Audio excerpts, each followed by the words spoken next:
Waalaikumsalam warahmatullahi wabarakatuh. Innal hamdalillah nahmaduhu wa nasta'inuhu wa nastaghfiruh wa na'udzu billahi min shururi anfusina wa min sayyiati a'malina. May yahdihillahu fala mudilla lahu wa may yudlil fala hadiya lahu. Ashhadu an la ilaha illallah wahdahu la syarika lah wa ashhadu anna Muhammadan 'abduhu wa rasuluh. Allahumma salli wa sallim ala nabiyyina Muhammad wa ala alihi wa sahbihi wa man tabi'ahum bi ihsan ila yaumiddin, amma ba'd. Bapak-bapak, ibu-ibu yang kami muliakan, syukur kita kehadirat Allah Rabbul Alamin, Allah Subhanahu wa Ta'ala yang senantiasa memberikan kita rahmat dan nikmat-Nya, sehingga pada kesempatan ini Allah pertemukan kita di majelis ilmu ini di bulan Sya'ban, dan kita sudah masuk separuh yang kedua bulan Sya'ban 1445 Hijriyah. Allah Subhanahu wa Ta'ala memberikan kita rahmat dan nikmat-Nya yang luar biasa. Rahmat dipanjangkan umur, nikmat diberikan kesempatan untuk masih bertaubat kepada Allah Subhanahu wa Ta'ala. Seiring dengan itu, rahmat Allah Subhanahu wa Ta'ala, nikmat Allah Subhanahu wa Ta'ala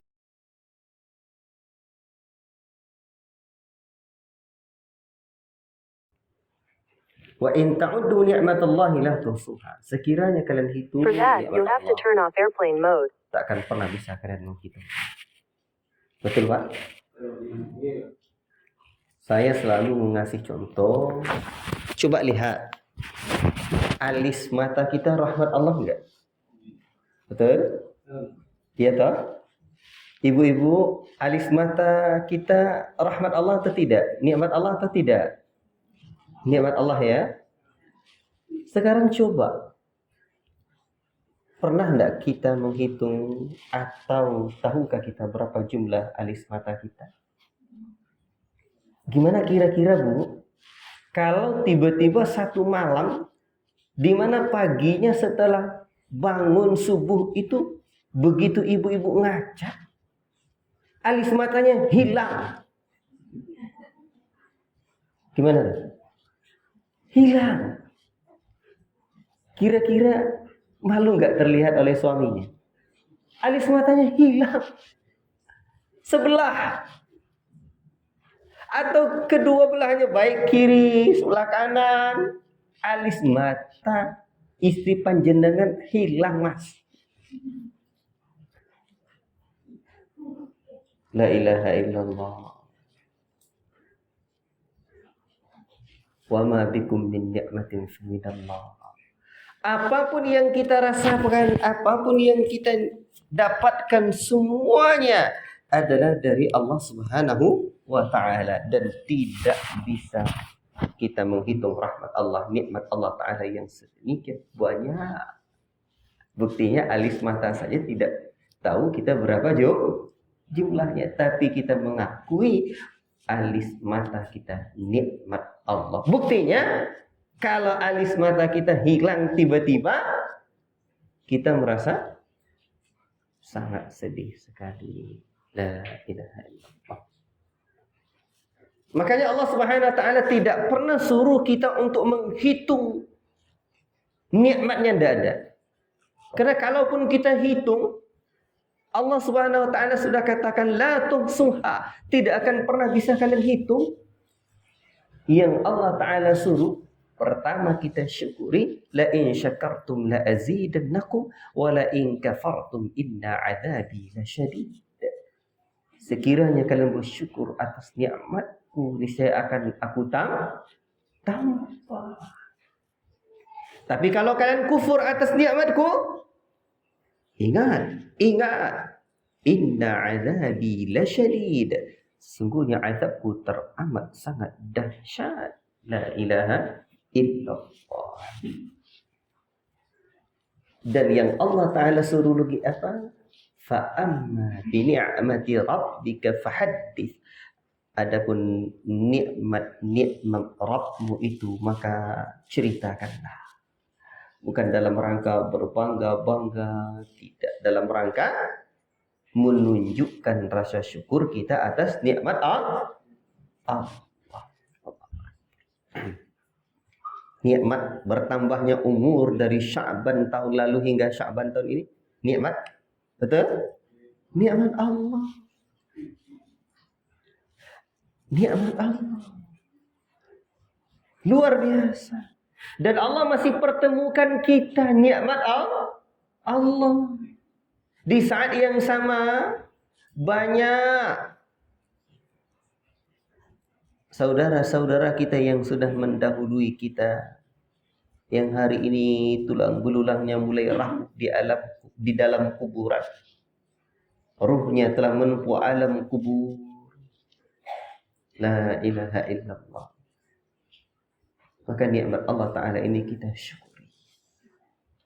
Termasuk juga nikmat Allah, Allah pertemukan kita di tempat ini, tempat mulia ini, Pak.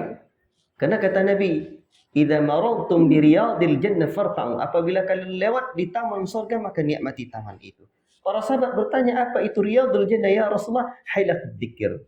Kelompok perkumpulan yang membahas kitabullah, yang selalu mengingat Allah, kajian-kajian agama, ceramah, apalagi kajian rutin seperti ini. Allah Akbar. Nikmat Allah Subhanahu wa taala. Dan ternyata secara khusus saya pribadi juga mendapatkan nikmat bisa jumpa dengan panjenengan, bapak-bapak dan ibu-ibu kami di sini.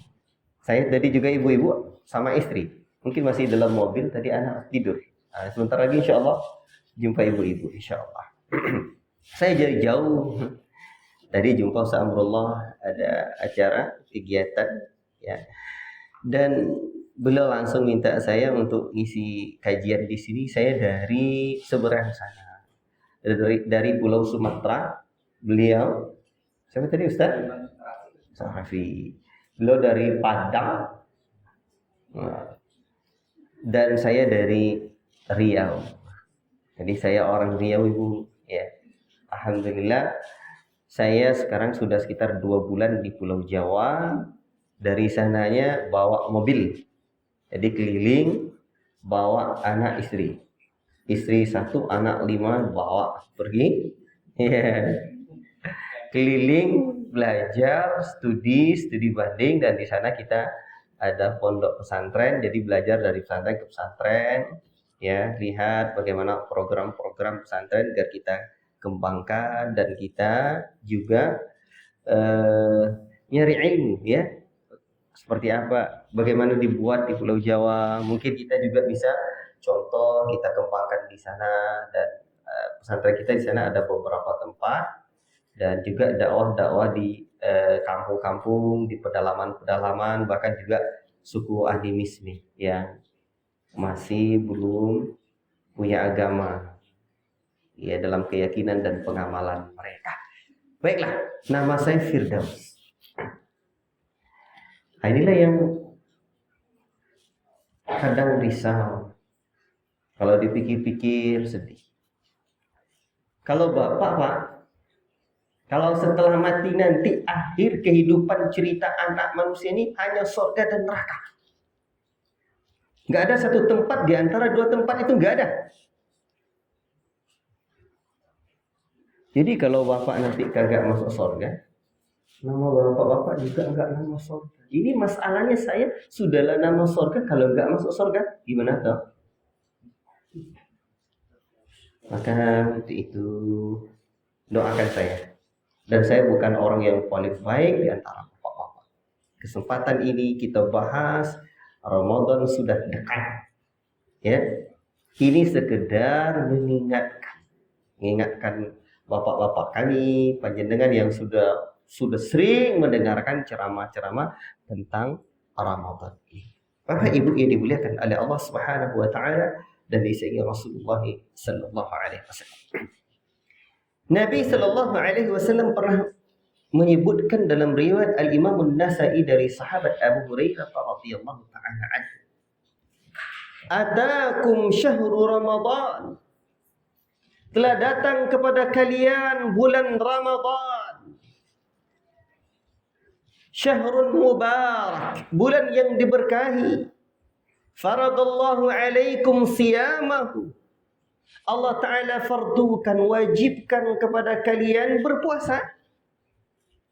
Tuftahu fi abwabul jannah, dibuka pintu-pintu surga. Wa tughlaqu fihi abwabul jahim, dan dikunci pintu-pintu neraka. Wa tughallu fihi maradatus syayatin, dan syaitan-syaitan jahat itu dibelenggu. Wa fihi lailatun hiya khairu min alfi syahr, dan ada di dalamnya satu malam lebih baik dari 1000 bulan. Man hurima khairaha faqad hurim. Barang siapa yang terhalangi mendapatkan kebaikan Ramadan, maka dia berarti terhalangi mendapatkan sesuatu yang mesti didapatkan. Di dalam hadis yang mulia ini, setidaknya coba Bapak perhatikan, ada 8 perkara yang disebutkan oleh hadis. Yang pertama, khabar datangnya Ramadan. Atakum syahru Ramadan. Datang kepada kalian bulan Ramadan. Nabi mengabarkan, karena kedatangan Ramadan sudah semestinya menjadi sesuatu hal yang sangat mengembirakan orang-orang yang beriman, mukmin dan mukminah. Allahu Akbar. Karena di dalam Ramadan banyak rahmat, banyak keutamaan, nikmat Allah Ta'ala, karunia Allah Ta'ala. Di dalam Al-Quran Al-Karim, Allah Subhanahu wa Ta'ala menyebutkan, Kul bifadlillahi wa birahmatihi. Katakanlah, hai Muhammad, dengan karunia Allah dan rahmatnya Allah, fabidzalika falyafrahu, hendaklah mereka bergembira. Kalau kita mendapatkan rahmat Allah, karunia Allah, maka hendaklah kita bergembira. Dan nikmat Allah Ta'ala yang paling besar kita dapatkan adalah nikmat diberikan kesempatan untuk bertaubat. Sebab hidup kita ini sudah malang melintang, Pak. Dosa kita menggunung tinggi, sudah. Kalau dosa-dosa itu ada baunya, orang-orang bahkan kawan, anak dan istri tak lagi mau berteman dengan kita. La ilaha illallah. Allah masih berikan kita kesempatan.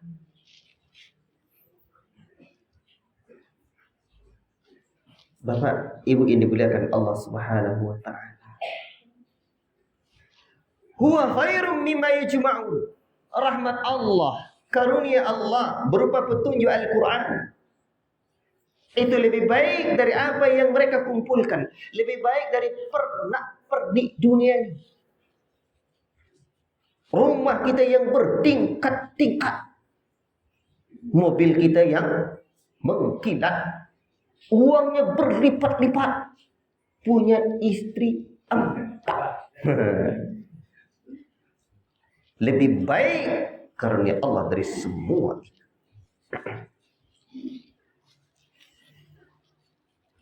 Lebih baik mendapatkan rahmat Allah berupa hidayah. Hidayatut tauhid. Hidayah mengamalkan petunjuk Nabi sallallahu alaihi wasallam lebih baik. Karena hidup di dunia ini hanya sebentar. Sebentar, Pak. Baik. Lalu yang kedua disampaikan Nabi sallallahu alaihi wasallam, Lihatlah yang datang itu apa? Syahrun mubarak, bulan yang diberkahi. Bulan berkah. Bukankah kehidupan ini yang kita harapkan adalah keberkahan dari Allah Rabbul Alamin? Yang kita harapkan adalah keberkahan dari Allah.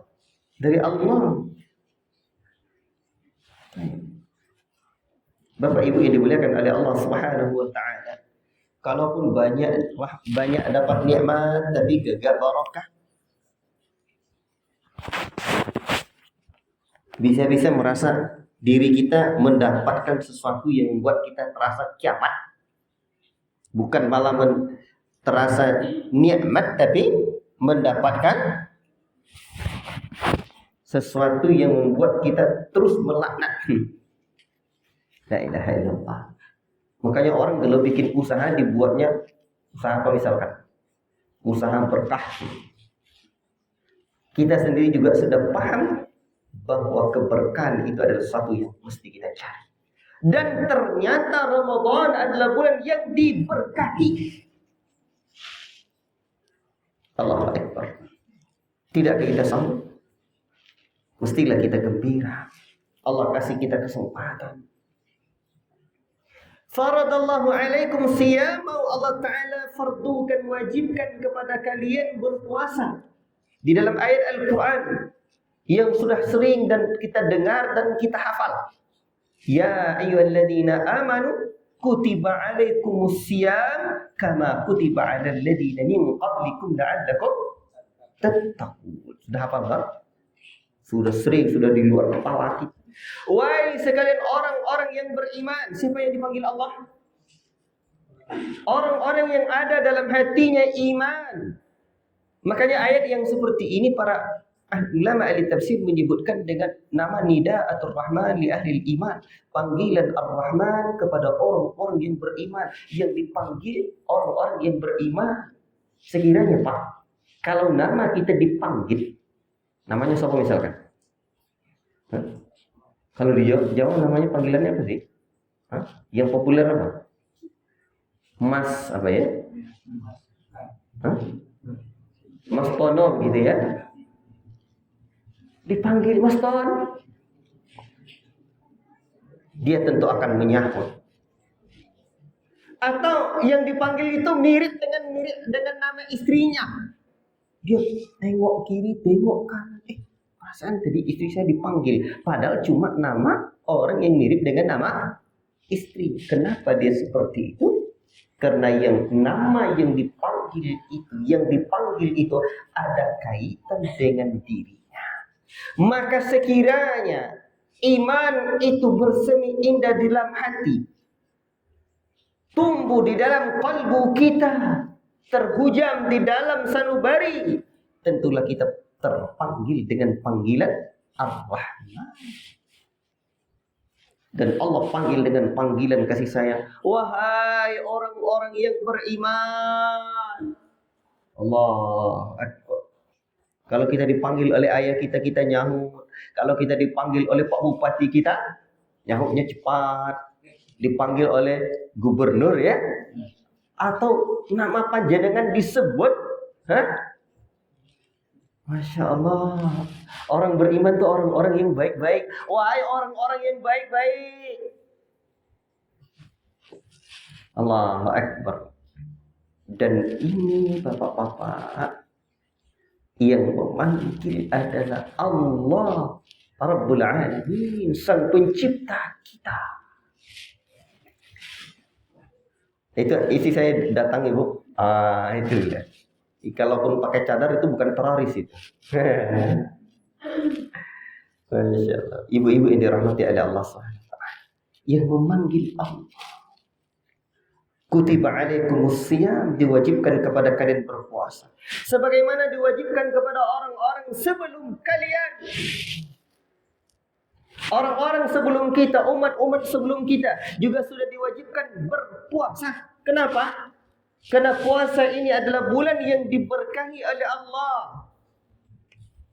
Di antara barakahnya, dia akan mendidik, mentarbiyah jiwa-jiwa hamba ini, jiwa-jiwa kita, sehingga kita menjadi jiwa nafsul mutmainnah. Dan hidup ini singkat, sebentar. La ilaha illallah. Ramadan ini, nanti coba lihat, setan dibelenggu. Di poin yang berikutnya nanti. Pertama, kabar dari Nabi Ramadan datang. Yang kedua, bulan yang diberkahi. Yang ketiga, diwajibkan berpuasa sebagaimana orang-orang sebelum kita. Yang keempat, di dalam hadis yang mulia ini dikabarkan oleh Nabi, tuftahu fihi abwabul jannah, dibuka pintu-pintu surga. Pintu surga dibuka. Kalau kita pulang kampung atau pergi ke satu tempat tersebut tempat bagi-bagi hadiah, terbuka. Ibu-ibu suka hadiah, Bu? Bu? Kalau misalkan Ramadan nanti ada yang kasih hadiah, dikasih sembako, dikasih minyak goreng, apa lagi? Dikasih tepung, dikasih bahan masak untuk kue lebarannya, mau nggak, Bu? Mau toh? Ustaz, buat programnya. Nanti di sini dibuat program bagi-bagi sembako, pintunya sudah dibuka, senang nggak? Senang, Bu? Senang. Aji. Dan ini yang dibuka pintu surga. Kakak mau? Rugi. Surga itu kenikmatannya la ainun ra'at wala udhunun sami'at wala khatara ala qalbi bashar. Tak pernah mata kita melihat keindahan yang seindah itu. Tidak pernah pula terdengar oleh kita senikmat itu. Tidak pun terlintas dalam hati kita. Ajib. Dan dalam surga nanti tidak ada rasa capek, letih, kagak ada. Dan kita ibu-ibu kalau minum nanti di surga itu, bismillah. Tanpa buang air kecil dan buang air besar lagi. Kalau di dunia kira-kira gimana? Kemarin dikabarkan kepada saya, ayah salah seorang sahabat saya itu pergi ke rumah sakit. Kenapa? Tidak bisa BAB. Tapi kalau di surga tidak BAB, itu bukan tidak bisa. Tapi demikian cara Allah, nanti keluar melalui keringat. Keringat ya Allah ganti seperti bau kesturi. Sekarang coba, suami ibu-ibu kalau keringatannya gimana? Bau kesturi, bau minyak wangi atau bau apa? Suruh mandi dulu.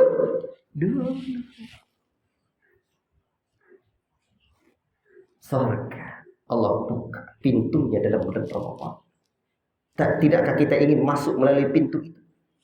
Dan masuk surga ini mulai buka pintunya sejak di dunia ini, bukan besok di akhirat. Enggak, dunia tempat amalan, akhirat tempat memetik amalan itu. Jadi buka kuncinya, buka pintu surganya mulai dari sekarang. Kita mau buka dari pintu apa? Ajib. Terus apa lagi? Yang kelima, waktu lagu fihi abwabul jahim, ditutup pintu neraka.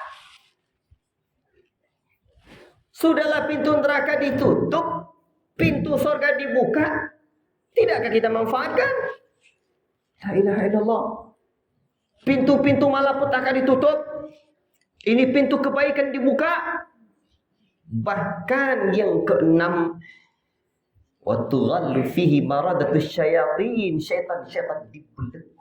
Dalam diri kita ini atau kita manusia ini banyak musuh. Apa saja musuh kita? Siapa saja musuh? Tetangga saya Ustaz. Bukan itu saja. Emang ada tetangga yang jadi musuh? Musuhnya manusia yang beriman ini, para ibu, pertama iblis laknatullah alaihi dengan bala tentaranya syaitan. Yang kedua, dunia dan seisi. Dunia itu apa?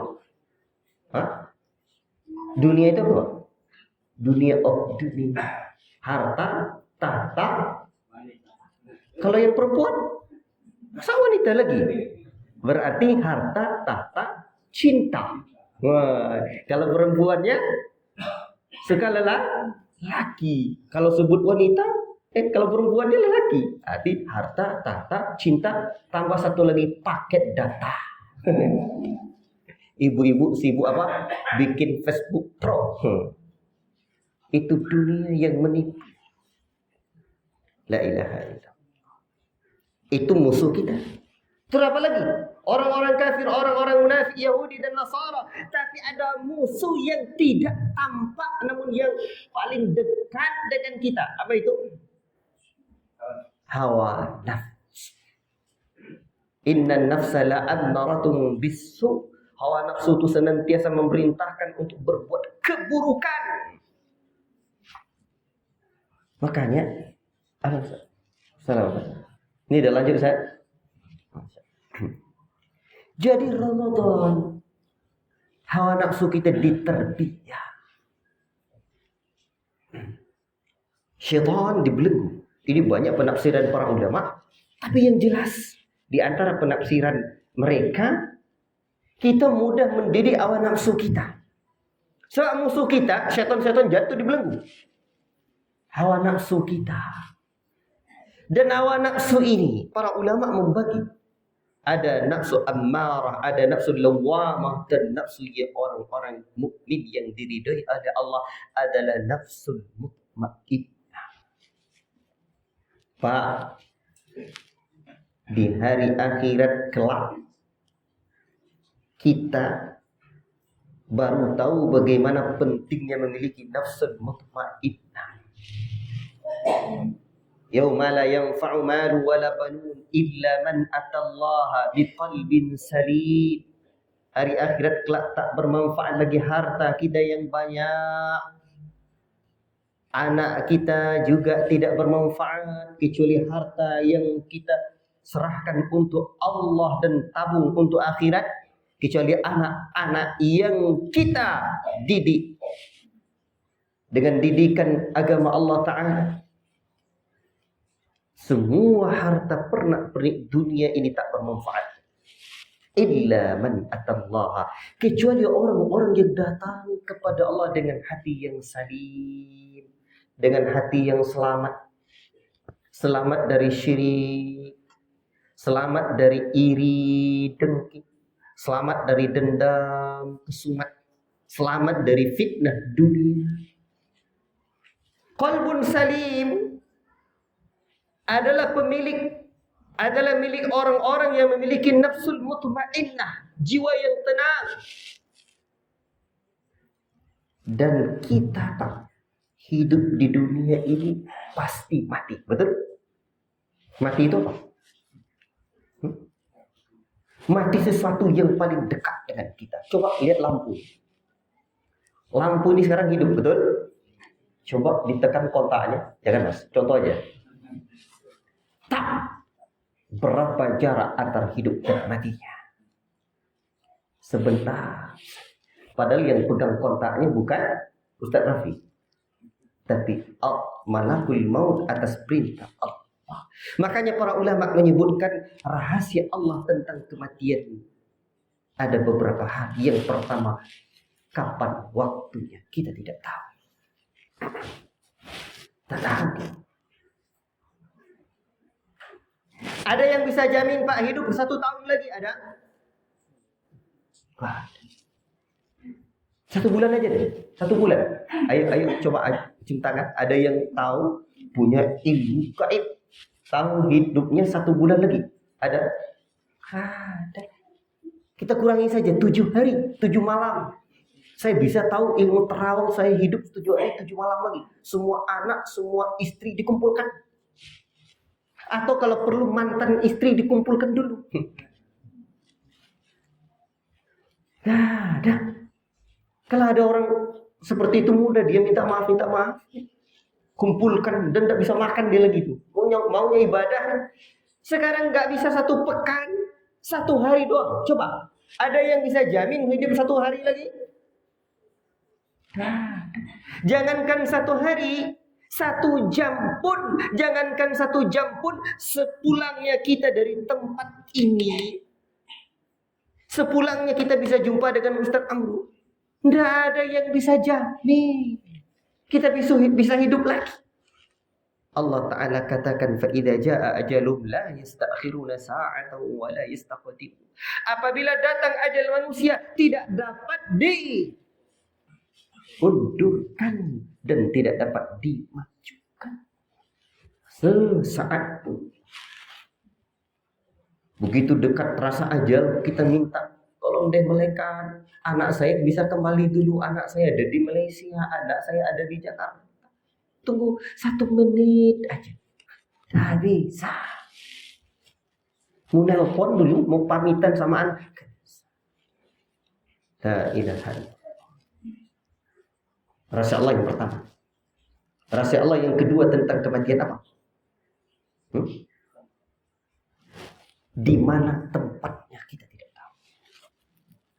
Yang jelas Allah katakan, ainama takunu yudrikkumul maut walau kuntum fi burujin musyayyada. Dimanapun kalian berada, pasti kematian akan datang menjemput kalian, sekalipun kalian berada dalam benteng yang sangat kokoh atau dikelilingi oleh puluhan dokter yang menangani penyakitnya. Ketika datang ajal tidak bisa. Rahasia Allah yang ketiga tentang kematian apa? Apa penyebabnya? Ada orang yang bertabrakan dengan mobil, ada orang yang mati cuma sekedar pusing, mati. Ada orang yang sekedar cuma tidur doang. Malam-malam tidur. Tiba-tiba jam 2 malam istrinya bangun. Ditengoknya suami, Kang. Akangnya denyut jantungnya kagak bergerak lagi. Kira-kira gimana? Takut gak istrinya? Langsung nangis-nangis, ya toh? Langsung cari handphone, ditelepon kang masnya, ditelepon adiknya, ditelepon ayahnya, ditelepon boknya, ditelepon semua keluarganya, nangis-nangis, akang saya udah meninggal. Itu pun Pak, nggak ada yang istri, nggak ada yang udah mas, kita udah 20 tahun saya mau tidur sama panjenengan sampai pagi jam 7 nanti tidur terakhir. Nggak ada. Coba ya Pak, kalau ruh sudah meninggalkan jasad ini, istri kagak mau tidur sama kita sampai pagi lagi, betul loh? Betul? Ada nggak? Itu buat istri.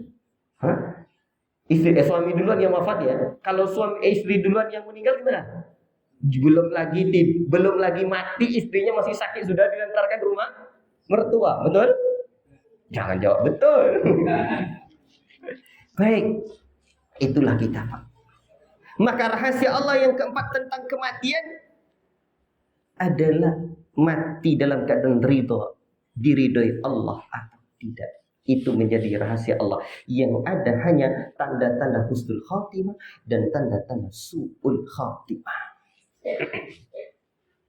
Depan, kalau kita sudah mati itu, terbujur kaku sudah jasad kita di tengah rumah, para pelayat datang. Tidak lama setelah itu orang-orang mandikan. Adakah nanti yang memandikan anak-anak kita? Tergantung didikan kita. Setelah itu kita dikafankan. Adakah yang mengenakan pakaian kafan itu adalah anak-anak kita? Tergantung diri kita bagaimana mengarahkan anak ketika kita masih sehat. Harapan kita, karena dulu kita yang mengajari anak ya, salat, yang mengenakan pakaian anak di kala kecil, tentu kita berharap anak kita yang mengafani kita. Tidak lama setelah itu Pak, kita akan diantarkan, dibawa, diletakkan dalam satu tempat yang bernama keranda, diantarkan ke tempat peristirahatan yang terakhir, betul? Itu tempat istirahat yang pertama untuk orang-orang yang beriman dan tempat adab yang pertama bagi orang-orang yang dimurkai oleh Allah. Setelah kita disolatkan itu Pak, diletakkan kita dalam satu tempat sempit yang bernama liang lahat. Lalu kita ditutup dengan papan, dihadapkan wajah kita ke kiblat. Ditutup kita dengan papan, ditimbun dan ditimbun. Tertutup rapat sudah. Tinggallah kita seorang diri. فَمَنْ يَعْمَلْ مِثْقَالَ ذَرَّةٍ خَيْرًا يَرَهُ وَمَنْ يَعْمَلْ مِثْقَالَ ذَرَّةٍ شَرًّا يَرَهُ. Tinggal amal saleh. Semua kebaikan akan kita terima walaupun sebesar zarah. Semua pekerjaan buruk akan kita pertanggungjawabkan walaupun sebesar debu. Dan orang-orang yang mendapatkan kenikmatan adalah orang-orang yang memiliki nafsul mutmainnah. Alangkah indahnya Allah gambarkan dalam Al-Quran. Ya ayyatuhan nafsul mutmainnah, irji'i ila rabbiki radiyatan mardiyah, fadkhuli fi ibadi wadkhuli jannati. Wahai jiwa yang tenang, nafsul mutmainnah, nafsu yang telah dididik dengan didikan Ramadan, nafsu yang ditarbiyah dengan tarbiyah Ramadan, tarbiyah berpuasa, siam dan qiyam Ramadan. Irji'i ila rabbik, kembalilah kamu kepada Rabbmu dalam keadaan ridha dan diridhoi. Allah Akbar. Saat kita berada dalam sekarat berat, dan ternyata Allah sebutkan begitu. Kembali kamu kepada Rabb dalam keadaan ridha dan diridhoi. Fadkhuli fi ibadi, masuk kamu ke dalam golongan hamba-hambaku, hamba Allah yang Allah cintai. Jadi Ramadan membentuk jiwa kita, diri kita menjadi hamba Allah yang sesungguhnya. Dan yang paling menakjubkan, Allah berikan kita, Allah persilahkan kita, wadkhuli jannati, masuklah kalian ke dalam surga Allah. Surga Allah itu didapatkan dengan Ramadan. Baik, karena keterbatasan waktu dan juga keterbatasan ilmu. Ini Pak. Jadi Ramadan ini syaitan dibelenggu, maka hawa nafsu kita mudah kita didik. Maka siapapun yang mendapati Ramadan sementara dia tidak mendapatkan ampunan dalam bulan Ramadan, rahima anfum ri'id. Celakalah orang-orang yang mendapatkan Ramadan, man adraka Ramadan falam yughfar. Dia mendapatkan Ramadan tapi dia tidak diampuni dengan mendapatkan Ramadan. La ilaha illallah. Baik, itu yang keberapa tadi? Yang keenam, syaitan dibelenggu. Yang ketujuh, wa fihi lailatun hiya khairu min alfi syahr. Ada satu malam dalam bulan Ramadan lebih baik dari 1000 bulan. Allahu Akbar. 1000 bulan. Kalau dibagi 83 tahun lebih, Pak. Ajib. Umur kita itu a'maru ummati ma baina 60 ila 70. Umur umatku hanya kisaran 60 sampai 70 tahun. Betul? Bahkan Nabi menyebutkan, dan sedikit saja orang-orang yang lewat dari itu. Di saat yang sama Nabi hanya berusia 63 tahun. La ilaha illallah. Pak, hidup di dunia ini sebentar. Kelapa jatuh, bumbang pun jatuh. Yang tua mati, yang muda pun wafat. Dan kita memakai dunia ini dah lama. Sekarang udah berapa umur kita? 30 tahun, 40 tahun, 50 tahun, 60 tahun, 70 tahun. Nabi sebutkan sedikit saja yang lewat dari 70 tahun. Siapa saja Bapak kami yang sudah lewat dari 70 tahun? Berapa? Umur Bapak udah berapa sekarang? 69. Belum 70. Haji. Ini bonusnya ada banyak nih, Bang. Masya Allah. Semoga Allah panjangkan lagi. Lebih 100. Orang yang paling baik itu man tala umruhu wa husna amalu. Orang yang panjang umurnya lebih baik amalnya. Semoga makin panjang umur makin banyak amal. Amin. Baik. Sedikit saja. Sekarang umur 50, umur 40, umur 60 masih ingat enggak kita dikala kita umur 15 tahun? Masih ingat? Umur 20 tahun dulu masih ingat? Ingat. Di saat kita masih anak-anak, umur belasan tahun masih ingat. Sekarang ternyata pelantang pelentong begini begitu, umur sudah 50 tahun, umur sudah 40 tahun, umur sudah 60 tahun. Kalau kita ingat sudah lama kan? Satu sisi lama, tapi ternyata di sisi lain baru sebentar terasa. Ternyata umur sudah sekian puluh tahun. Sekiranya Allah kasih kita jatah cuma setahun lagi, gimana kira-kira? Perbandingan umur 70 tahun, 60 tahun, 50 tahun, dan 40 tahun dengan setahun.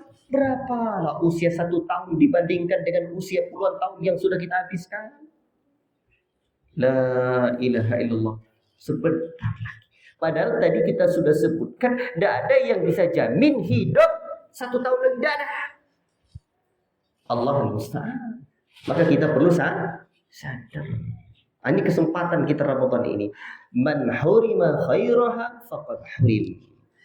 Dan yang ke-8, faedah dari hadis yang mulia ini, barang siapa yang terhalangi mendapatkan kebaikan Ramadan, maka dia terhalangi mendapatkan semua kebaikan Allah. Maka untuk itu, Bapak-bapak, hadis terakhir yang kita sampaikan pada kesempatan ini. Kata Nabi sallallahu alaihi wasallam, manakala datang awal bulan Ramadan, dibelenggu syaitan-syaitan, jin-jin jahat, ditutup pintu neraka, dibuka pintu sorga, dan tidak ada yang dibuka pintu neraka itu, tidak ada yang ditutup pintu sorga itu. Wa yunadi munadin, ya baghiyal khair akbil. Menyerulah penyeru, wahai orang yang gemar melakukan kebaikan, sambut Ramadan. Wa ya baghiyal syarr, dan wahai orang-orang yang gemar melakukan keburukan, tinggalkan keburukan itu. Walillahi utaqa'u minan nar wa dzalika kullal lailatin. Allah Ta'ala membebaskan hamba-hambanya dari neraka. Dosanya diampuni. Kelak Allah masukkan dia dalam surga, bebas dari azab neraka. Dan itu Pak bisa didapatkan kullal lailatin, setiap malam, sebagaimana dalam hadis At-Tirmidzi rahimahullah. Allah. Maka untuk itu, mari kita mempersiapkan diri menyambut Ramadan. Apa yang perlu kita siapkan? Tambah satu lagi ya. Kata Nabi, man sama, dalam riwayat lain, qama ramadhana imanan wa ihtisaban, ghufira lahu ma taqaddama min dhanbi. Barang siapa yang berpuasa bulan Ramadan dan mendirikan malam bulan Ramadan dengan berangkat dari keimanan, keyakinan yang mendalam kepada Allah, keyakinan yang mendalam kepada negeri akhirat, boleh jadi esok hari kita akan mati. Dan tadi kita sudah sebutkan bagaimana kematian dan perjalanan kita, serta berharap pahala di sisi Allah Ta'ala. Allah ampunkan dosa-dosanya yang telah berlalu. Wallahu ta'ala a'lam bissawab. Mudah-mudahan Allah bersihkan hati kita menyambut Ramadan, persiapan iman, persiapan mental, dan itu ya mental kita, dan yang paling penting adalah persiapan ini. Kalau persiapan rizki, persiapan ekonomi, Allah Ta'ala jamin rezeki hambanya. Ya, selama bukan yang Allah jamin itu kebutuhan kita ya, bukan keperluan kita. Ya, kadang keperluan kita terlalu berlebih-lebihan. Ya. Allah Akbar. Ya, mudah-mudahan Allah ma'ati nufusana taqwaha wa zakkiha anta khairu man zakkaha anta waliyuha wa maulaha. Kita mohon keberningan hati, kebersihan jiwa kepada Allah Subhanahu wa taala, dan terus belajar untuk menjadi pribadi-pribadi yang baik yang Allah Ta'ala gambarkan dalam Al-Quran. Hasil akhir dari Ramadan itu la'allakum tattaqun, agar kalian betul-betul menjadi orang-orang yang bertakwa. Mudah-mudahan kita menjadi orang-orang yang bertakwa yang Allah kelak masukkan dalam surga. Amin ya rabbal alamin. Wa sallallahu wasallam ala nabiyyina Muhammad wa ala alihi wa sahbihi ajma'in. Wassalamu alaikum warahmatullahi wabarakatuh.